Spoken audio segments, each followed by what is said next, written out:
There was a small house at the end of a quiet street, old, warm, and full of memories. It smelled of tea, fresh bread, and the soft perfume of a grandmother who never missed a prayer.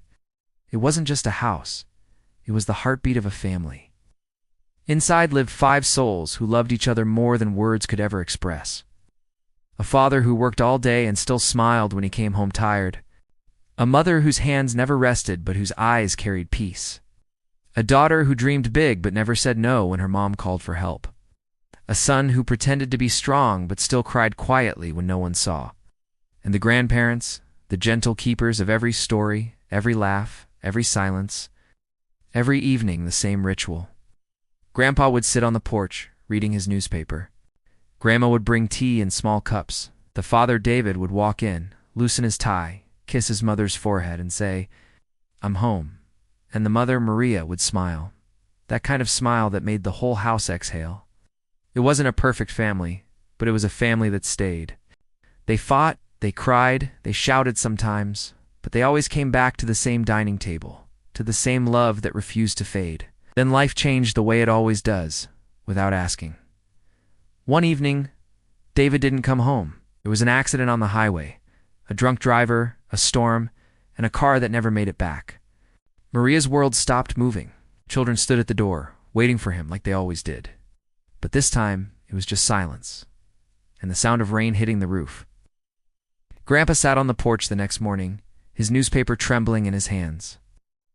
Grandma kept his teacup full, but it remained untouched. No one spoke for days. It's only the smell of his jacket in the hallway reminded them that love doesn't just disappear. It lingers. Months passed. Maria tried to hold the family together. She smiled when the kids looked at her, cooked when she didn't want to eat, and prayed when she wanted to scream. The son, Adam, stopped talking much. He started helping his mom fix things around the house. The broken lights, the leaky faucet, the roof his dad once fixed himself. The daughter, Lily, started drawing her father's face on notebooks, on napkins, on the foggy window of the car. One night, Grandma found Maria sitting alone in the kitchen. "Why do you keep everything the same?"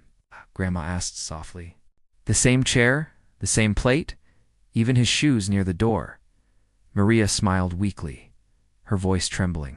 "Because if I move anything, it feels like he'll never come back." Grandpa coughed gently and said, "He's not coming back, Maria, but you're still here. And they need you." Those words didn't fix her heart, but they gave her the strength to keep breathing. A year passed. The family learned to live again, not without pain, but with purpose. Adam graduated high school. Lily started college.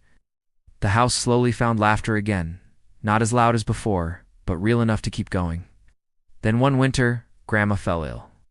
Her smile faded day by day, but her eyes still followed everyone in the house, like she was memorizing them. One night, as snow covered the roof, she held Lily's hand and whispered, "Never stop loving this house. It's made of the people who lived here." She passed away that same night. Grandpa didn't cry, not in front of anyone. He just sat in his chair, staring at the empty teacup beside him. When he finally spoke, he said quietly, "Do you know why tea tasted better when she made it? 'Cause love was the sugar." After that, something changed in everyone. He stopped running from memories and started embracing them. Maria began baking again, using Grandma's old recipes. Adam rebuilt the porch, just the way Grandpa had taught him. Lily started filming small videos of the family, their dinners, their laughter, even their tears. She called it the house that still waits. Years later, when Adam got married, the ceremony was held in the backyard of that same old house. The wind carried the scent of Grandma's favorite flowers. For a moment, it felt like everyone was there, even the ones who had gone. After the wedding, Lily walked into her father's old room. It was still the same books, the same watch on the table, the same photo of him holding her as a baby. She sat on the bed and whispered, "Dad, we made it. You'd be proud." Tears rolled down her cheeks, but this time they weren't from sadness. They were from gratitude. Because even though so much had been lost, one thing had never left. Love. Love stayed in the walls that heard their laughter. Love stayed in the porch that saw their tears. Love stayed in the smell of tea that once filled their mornings. Years later, when the house finally grew old and empty, Adam's little daughter ran through its hallways laughing, her voice echoing like a song from the past. Maria sat in a corner, her hair silver, her smile soft, and she whispered to herself, "This house waited for us, and we kept our promise. We never stopped being a family." Outside, the old tree by the gate stood tall, the same tree David had planted decades ago. It had lost branches, weathered storms, but it never stopped growing, just like them.